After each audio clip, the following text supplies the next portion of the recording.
Hoy estamos tratando una medida, en este caso allanamientos a la vivienda, a la morada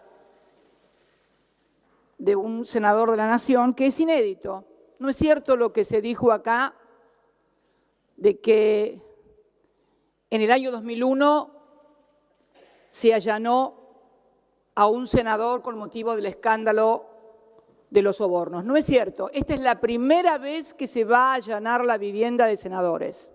Miren, en el año 2001, con motivo del escándalo de corrupción institucional más formidable del que se tenga memoria, a punto tal que motivó la renuncia del entonces vicepresidente de la Primera Alianza, Chacho Álvarez, cuando leyó en aquella reunión de labor parlamentaria un anónimo,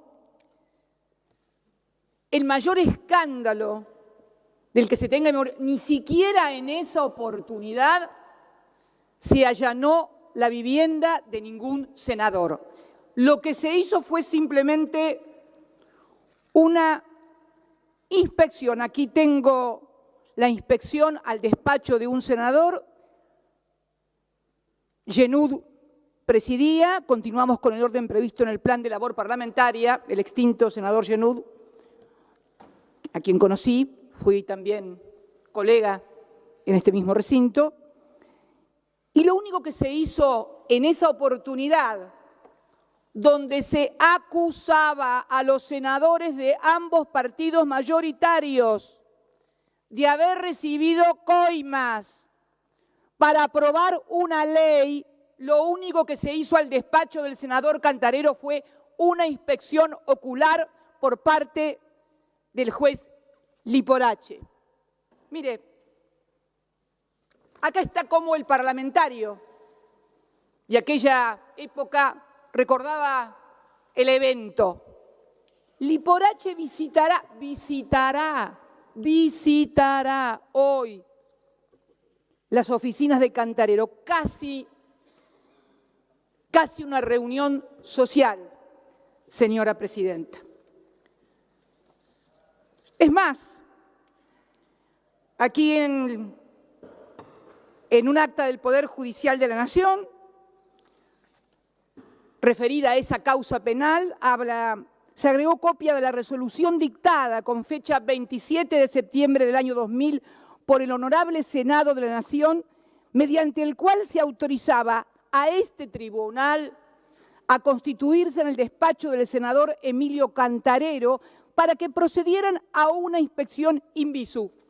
Esto es todo lo que se hizo. No es cierto lo que se dijo hoy aquí para fundamentar esto. Y además lo recuerdo muy bien, ¿sabe por qué, señora presidenta? Porque además a los que hoy hablan del respeto a la ley, para evitar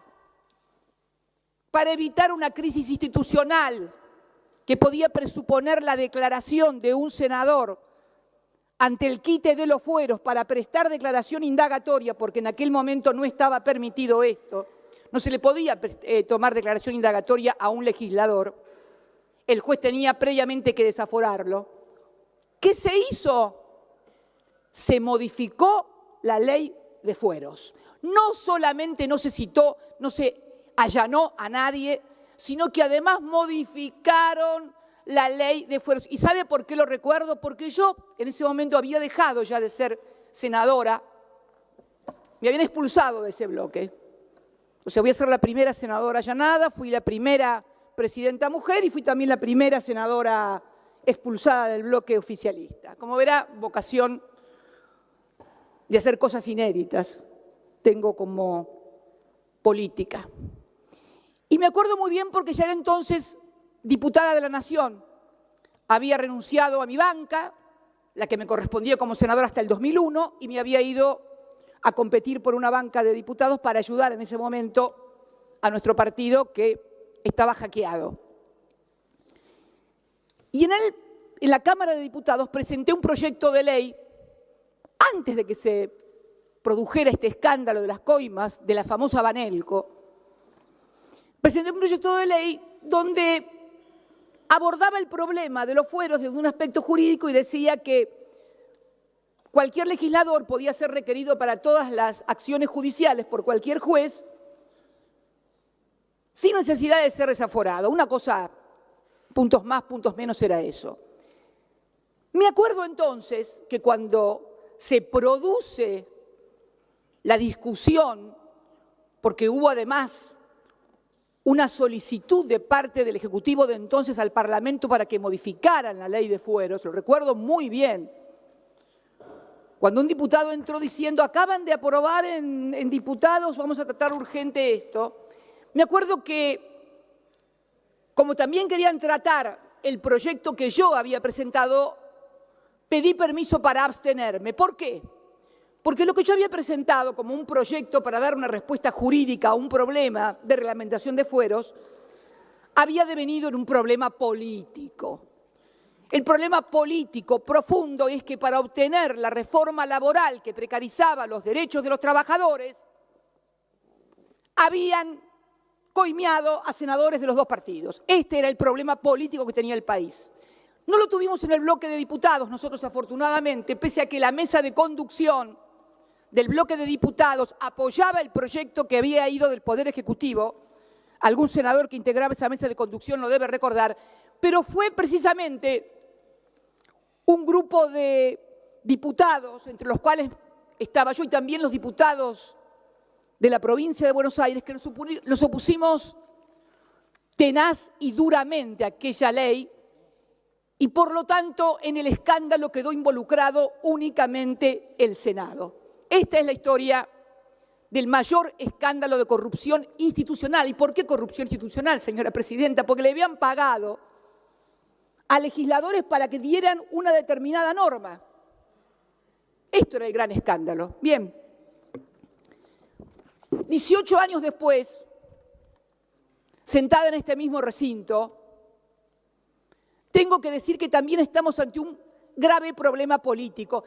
Esto de que yo escuchaba acerca de fundamentaciones jurídicas importantes, me hacían recordar de repente como que estábamos hablando no en la ciudad de Buenos Aires, capital de la República Argentina, sino en Oslo, capital de Noruega, y entonces estábamos discutiendo acerca de cuestiones que parecen sacadas de un libro de derecho, pero que en realidad no se da, señora presidenta. Estamos conviviendo a diario con titulares donde se nos dice que el fiscal Stornelli, que el juez Bonadío van a amenazar meter presos. Hoy venía para acá y un conocido letrado, apoderado de uno de los empresarios detenidos, decía que están amenazando y les hacen decir cualquier cosa y que su defendido posiblemente dentro de unos días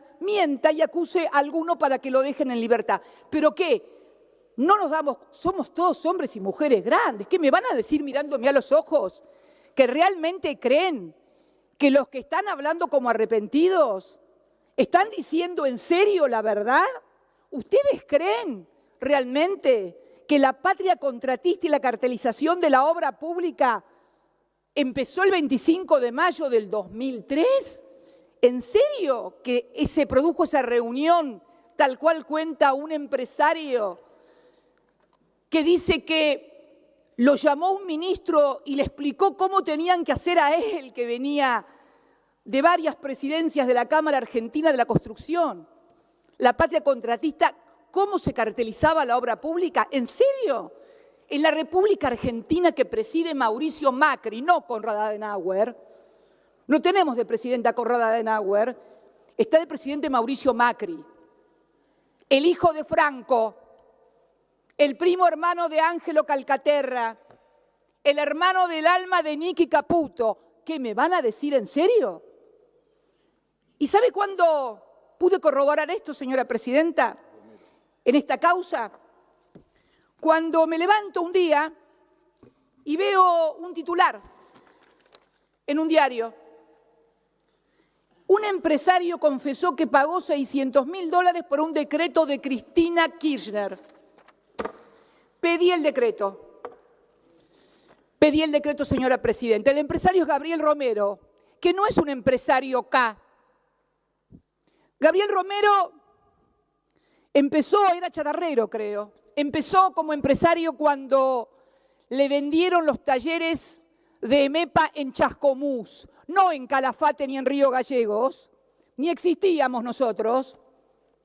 Ahí empezó su despegue como empresario, y si tiene alguna cercanía no es con los K ni con una familia presidencial K, en absoluto. Este empresario, siempre a tenor de lo que titulan los diarios, decía que había tenido que pagar $600.000 por un decreto que yo había firmado. Lo pedí. Todos sabemos que la mayoría de los decretos que firmamos los presidentes están dentro de la esfera de las facultades discrecionales que el Poder Ejecutivo tiene y que le asigna la Constitución. Pero este no era el caso. Estábamos ante un decreto que claramente establecía un método de construcción de la decisión en la cual el presidente lo único que podía hacer cuando esto culminaba era ratificar lo que había venido a sus manos, porque antes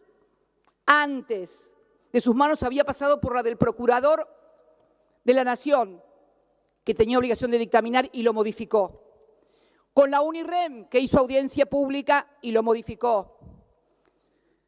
Con la Sindicatura General de la Nación y con este cuerpo, señora presidenta, tenía el acta, acuerdo que yo ratifiqué como presidenta, fue además de modificada por la Procuración, por la UNIREM, por la audiencia, fue modificada por el dictamen de mayoría de la Comisión Bicameral de Seguimiento de los Actos Delegados. Un dictamen de mayoría, creo que lo firmaba el señor presidente, entre otros, senadores y senadoras y diputados y diputadas, el señor presidente actual del bloque de Argentina Federal, el senador Miguel Pichetto.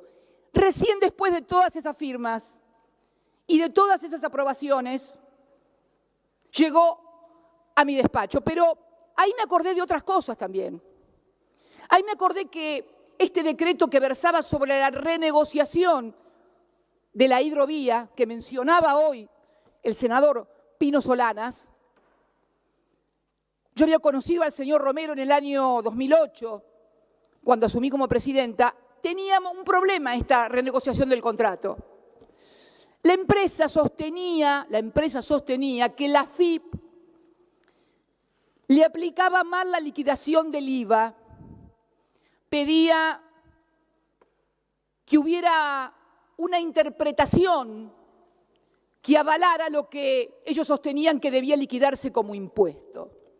Obviamente, esto significaba en los hechos una condonación de deuda, porque había impuestos devengados, porque la AFIP sostenía que había una forma de liquidar el IVA y la empresa sostenía otra. Entonces le dije al señor Romero que la única manera y la única institución que podía modificar eso era el Parlamento. Es el único organismo constitucional que puede condonar deuda a través de una modificación interpretativa de una forma de liquidar. Y la verdad que el señor Gabriel Romero deberíamos considerarlo porque obtuvo algo que a mí nunca me salió. Consiguió que el Parlamento argentino, el 10 de diciembre del 2008, por unanimidad,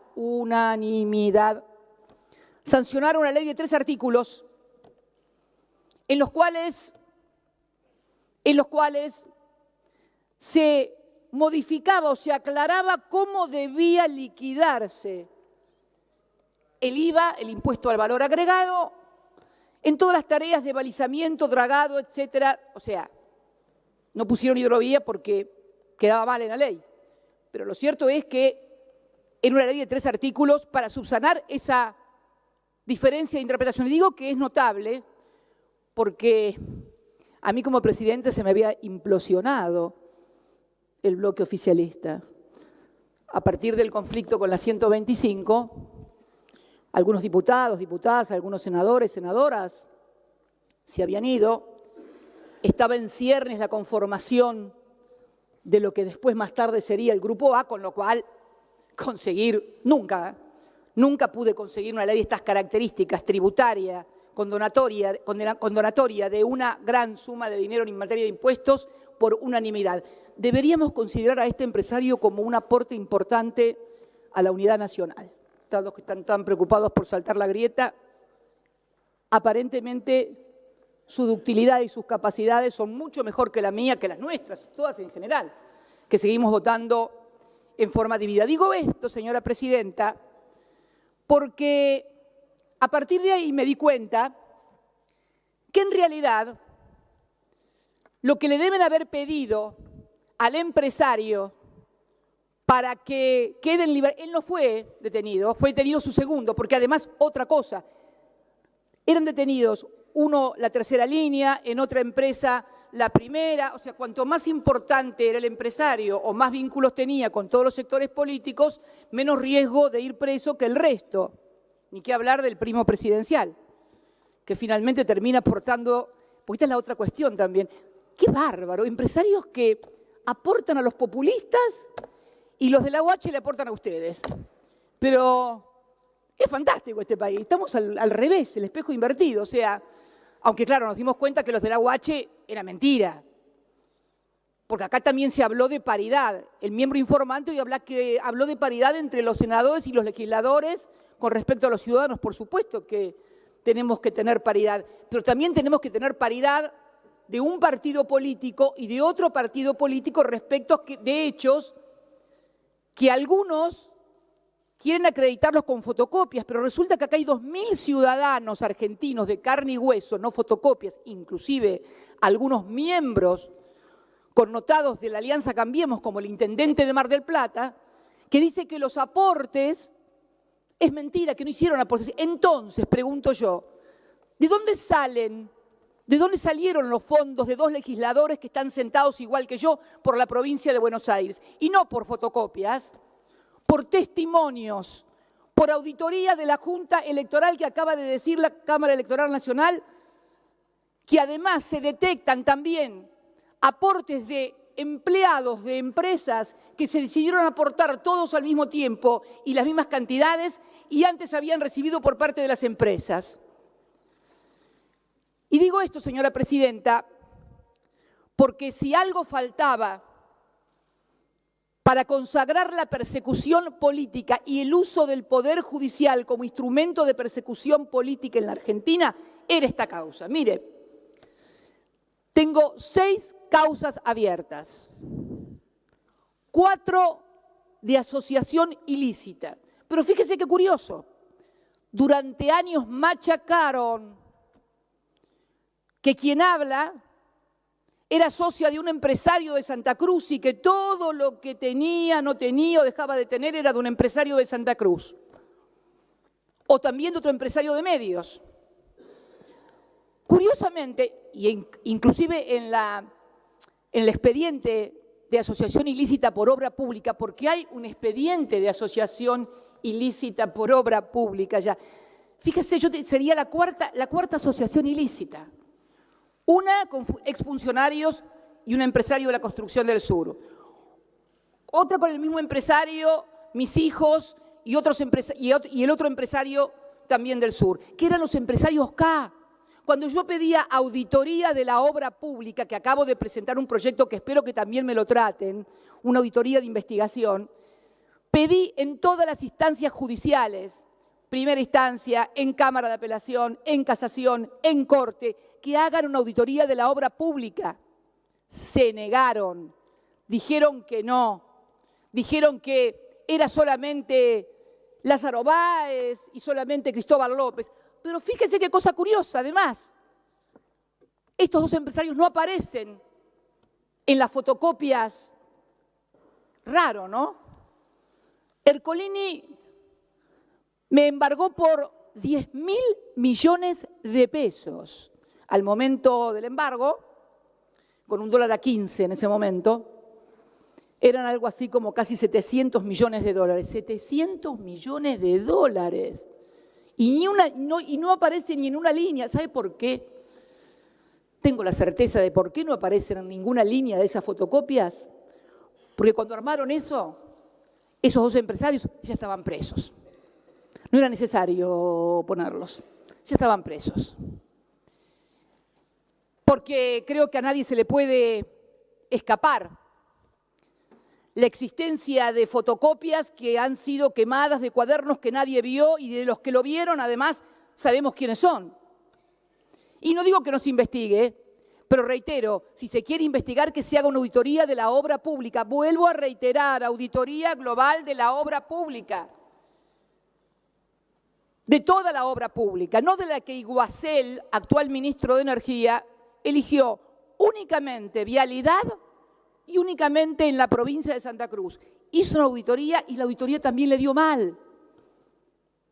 Y sin embargo llevaron adelante todo, porque esto es lo que está pasando hoy y ningún señor senador o senadora se puede dar por no enterado la utilización del Poder Judicial como un instrumento de persecución y proscripción de dirigentes populares. ¿Qué les aclaro? Más allá de la categoría de juez enemigo del señor Bonadío, el señor Bonadío es un instrumento, un títere en definitiva. Esto es un modelo regional que podemos estar viendo en Brasil claramente. El otro día, cuando finalizaba el discurso del señor presidente del bloque de Argentina Federal, hablaba de que todo esto deteriora la política, en fin, y que se llegaba así en Brasil que un militar de derecha, fascista como Bolsonaro, que podía llegar presidente. Se le olvidó un detalle,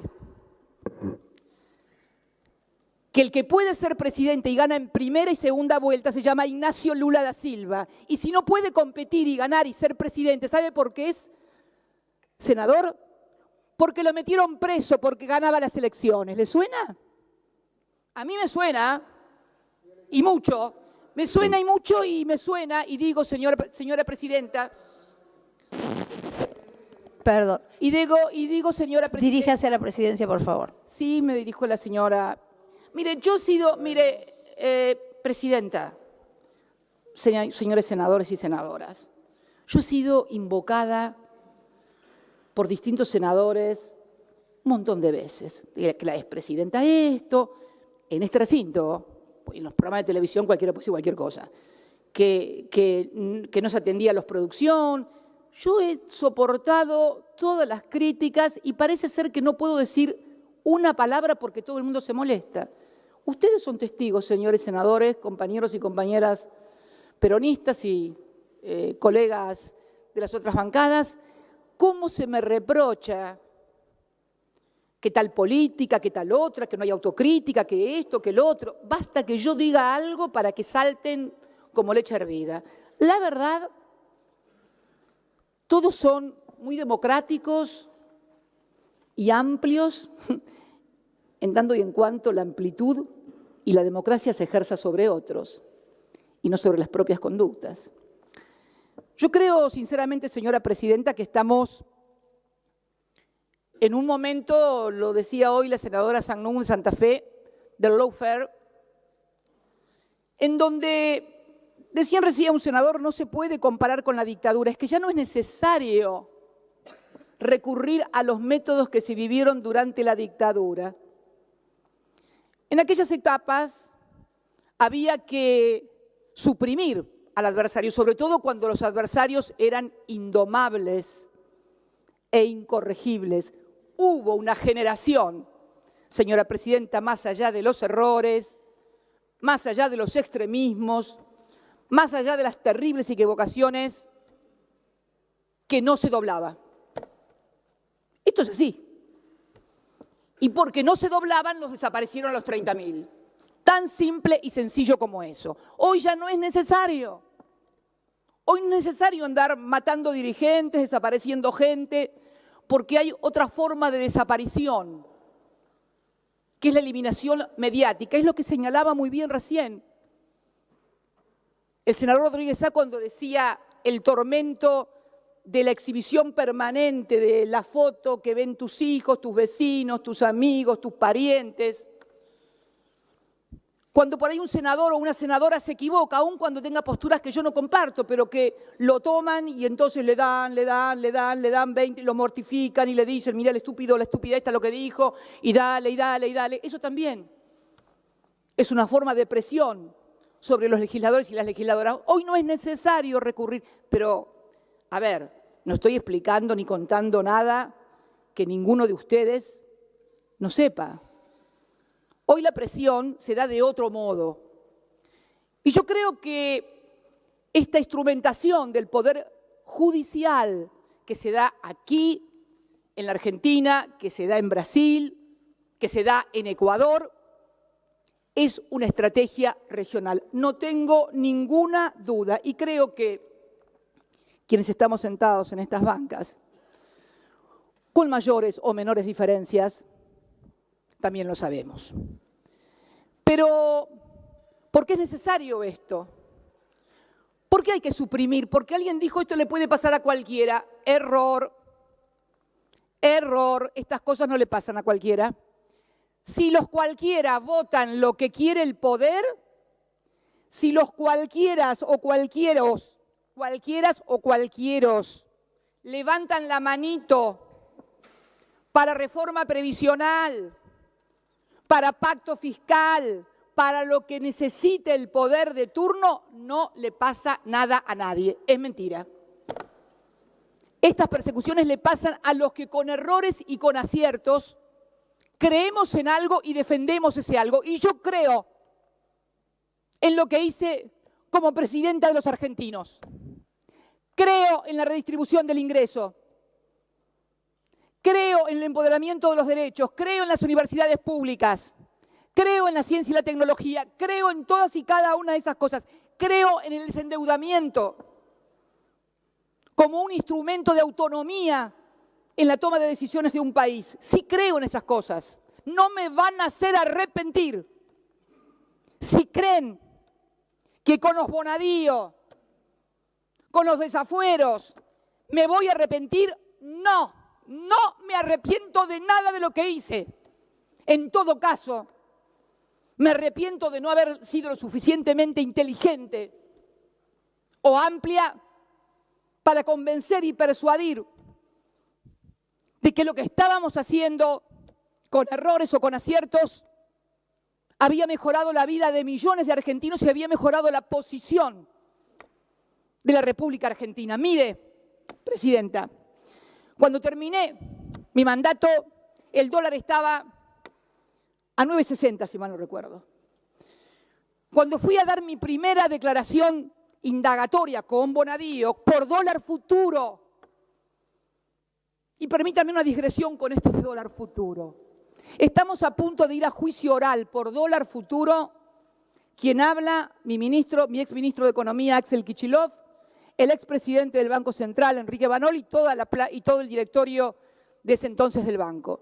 Por dólar futuro, que no perdimos plata porque la diferencia de los 55.000 millones se produce cuando ustedes devalúan. Ustedes devaluaron.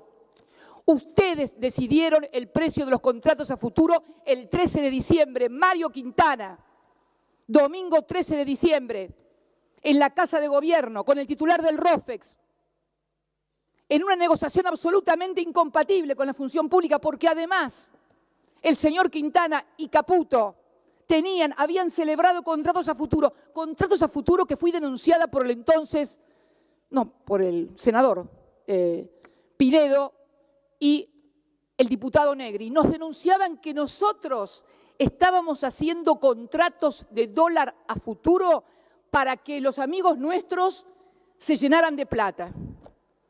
Cayó en Bonadío. Bonadío allanó en plena campaña electoral y en plena ronda cambiaria el Banco Central. Resulta ser que no hubo un solo funcionario de mi gobierno, ni allegados ni conocidos, que hubieran celebrado contratos futuros. Los que habían celebrado contratos futuros eran ustedes. Y los que vamos a juicio oral somos nosotros. No voy a entrar en las LEVACs, no voy a entrar en los botes, no voy a entrar, en los botes van a entrar, me parece, en algún momento todo el mundo si vamos y seguimos como estamos, pero no voy a entrar en esas cosas, no voy a entrar en la quema de reservas, no, quema no, porque quema en realidad sería que se quemara y no se lo llevara nadie. En la entrega de reservas vergonzosa y delictiva que hicieron para mantener el tipo de cambio, se pudieran retirar el JP Morgan y otros grandes fondos de inversión que además habían tenido como empleados a los actuales funcionarios. Es un escándalo y ustedes lo saben. Y los procesados somos nosotros. Y los que luchan contra la corrupción son ustedes. Pero por favor, nos tomaron a todos de estúpidos o de estúpidas.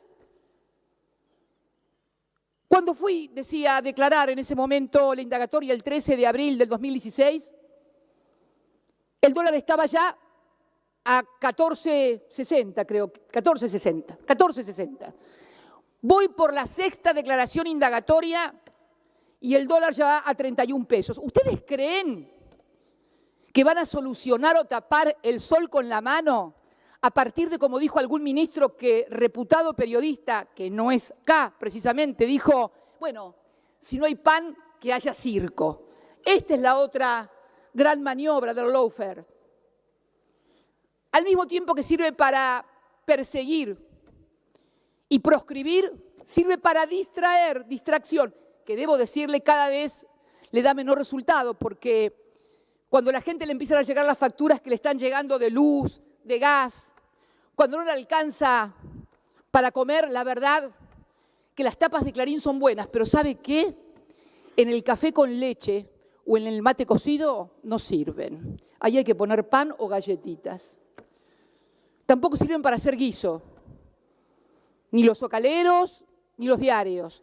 Mucho menos para triturar el diario y ponerlo en la nafta, que hoy está a precio dólar. Y entonces hoy, en esta Argentina, que seguramente había problemas en el 2015, no hay un país sin problema, pero el endeudamiento estructural no era uno de ellos. Al contrario, fue la gran virtud de nuestro gobierno, desendeudar al país.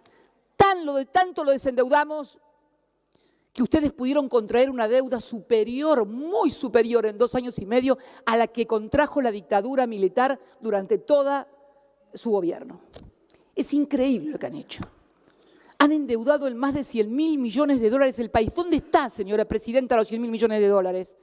No están en las universidades, no están en los colegios. Hoy acaba de volar una directora y un portero en un colegio de la provincia de Buenos Aires. ¿Dónde están los más de 100.000 millones de dólares que recibimos de préstamos? Se dice que van nuevamente a negociar otra ampliación de préstamo con el Fondo Monetario Internacional. Y este método de distracción me parece que debería ser revisado. Porque miren, y a los que creen además que yo soy un obstáculo, yo no soy el problema de este gobierno. El principal problema que tiene este gobierno son ustedes mismos y sus políticas espantosas. Espantosas sus políticas, no soy yo. Y tampoco soy el problema que algunos hombres de mi partido, porque también no puedo ignorar que junto a todo esto hay intenso fuego amigo, creen que yo soy el obstáculo para llegar no sé a dónde. Miren, quiero ser sincera, si mañana o este mismo momento un rayo me partiera y de mí quedaran solamente esparcidas las cenizas, hay algunos que no llegarían igual nunca por el voto popular a presidente. Pero lo lamento, pero no soy yo el problema, señora presidenta, porque veo que y además también está claro que lo que ustedes repetían y que otros repetían como un mantra, a nosotros nos conviene que sea ella la candidata a presidenta, porque ella es la candidata a presidenta, seguro que Mauricio gana seguro. Bueno, parece que a algunos se le quemaron los papeles y entonces la caballería judicial arremete con fuerza. Mire, la historia de la Argentina demuestra que pueden encarcelar gente, pueden meter a todos los opositores, me pueden meter presa. ¿Y usted cree que realmente la Argentina va a ser más gobernable? ¿En serio?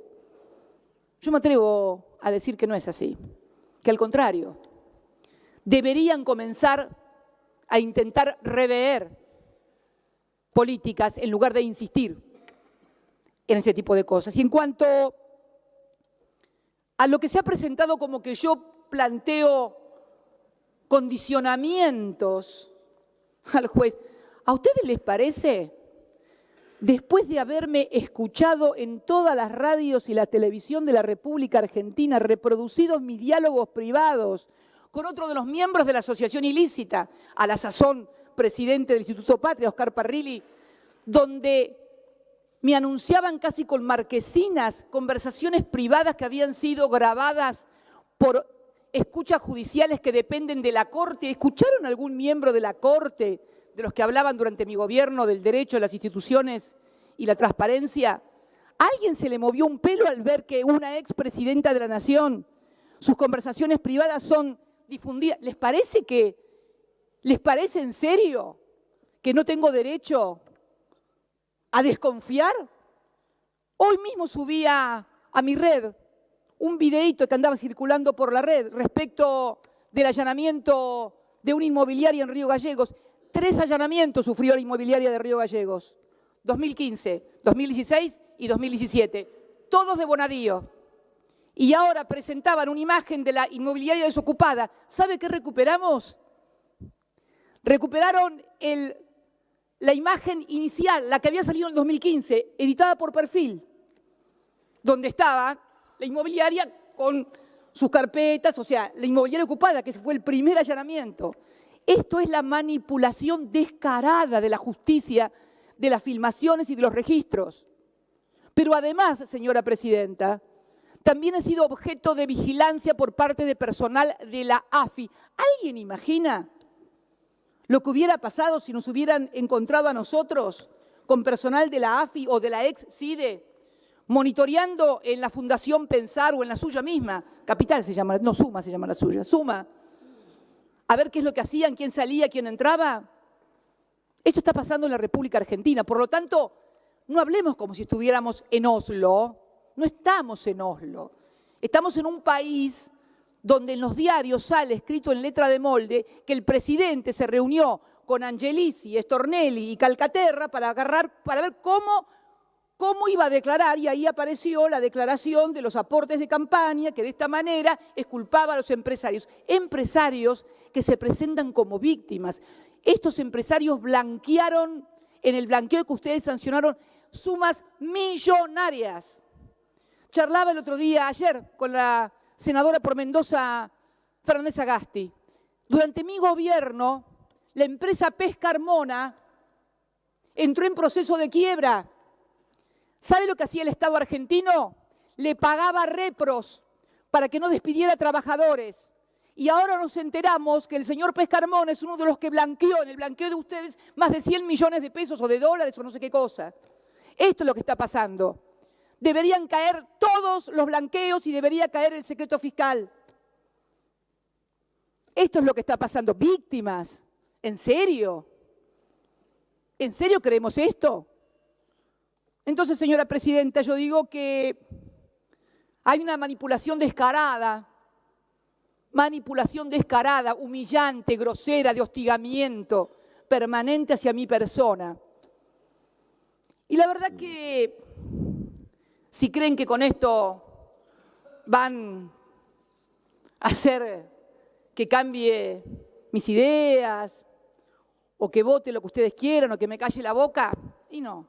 Y no porque, mire, mal o bien pertenezco a una generación que creció con el miedo de que lo fueran a buscar para torturarlo, violarlo, desaparecerlo, tirarlo al mar. Así que, en realidad, si bien el hostigamiento y la humillación son feas, si bien no es lindo escuchar su voz en una conversación privada, en un programa de televisión, o escuchar cómo la vecina del piso de arriba sale por un programa recorriendo el departamento y diciendo cómo sería mi departamento.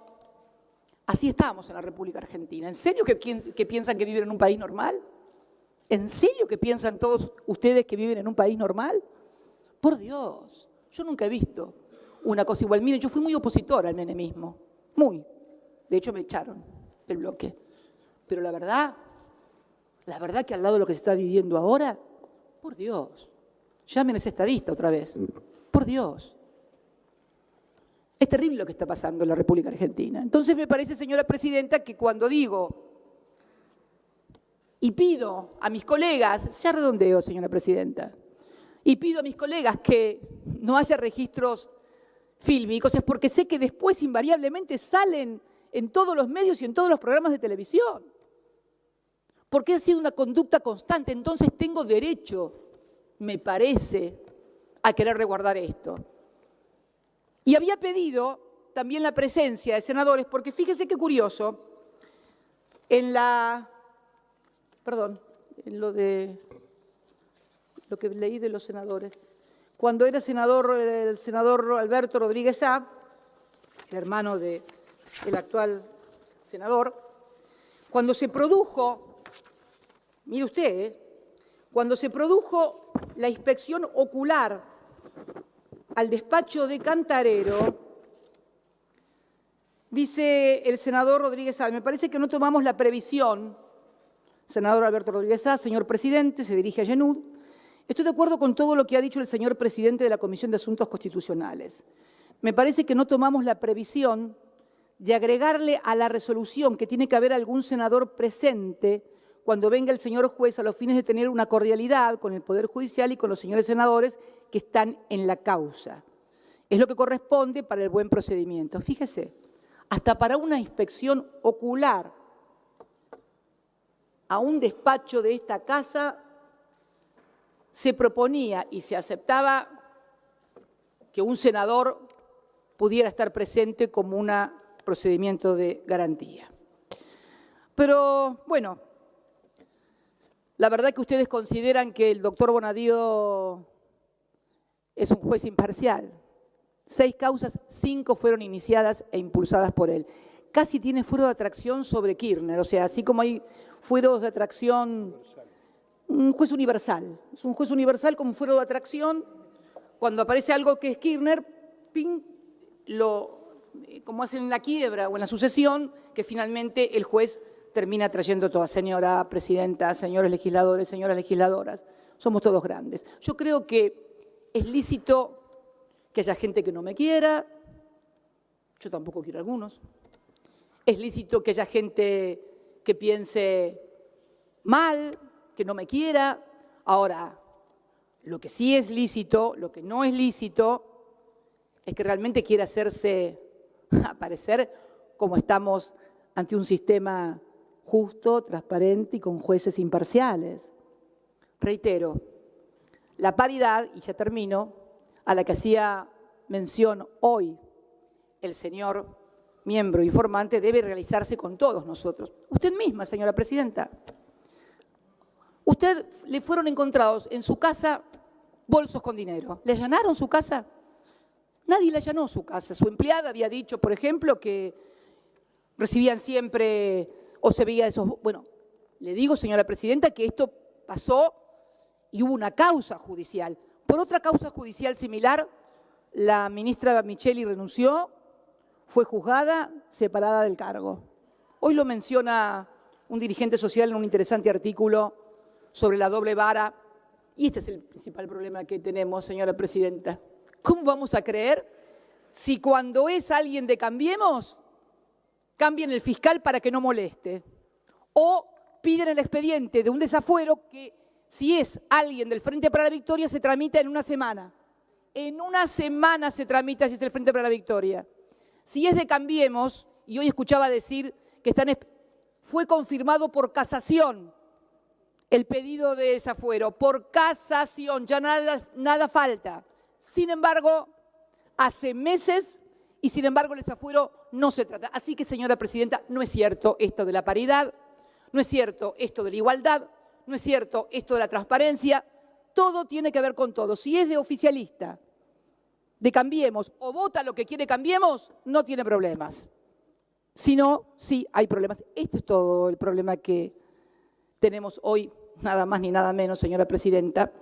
Y además también, para finalizar, que cuando uno ve que hemos discutido durante todo un día esto y nadie dice nada de Fondo Federal de Soja, de eliminación de los reintegros a las exportaciones de las economías regionales, de las tarifas escandalosas que están llegando. Y bueno, señora presidenta, creo sinceramente que además de paridad, deberíamos también, ¿sabe qué?, intentar solucionarle la vida a la gente o hacérsela un poquito más fácil de lo que la están teniendo. La gente está teniendo la vida muy difícil y nosotros, legisladores y legisladoras, oficialistas y opositores, no estamos haciendo absolutamente nada para mejorarle la vida a la gente. Muchas gracias, señora presidenta.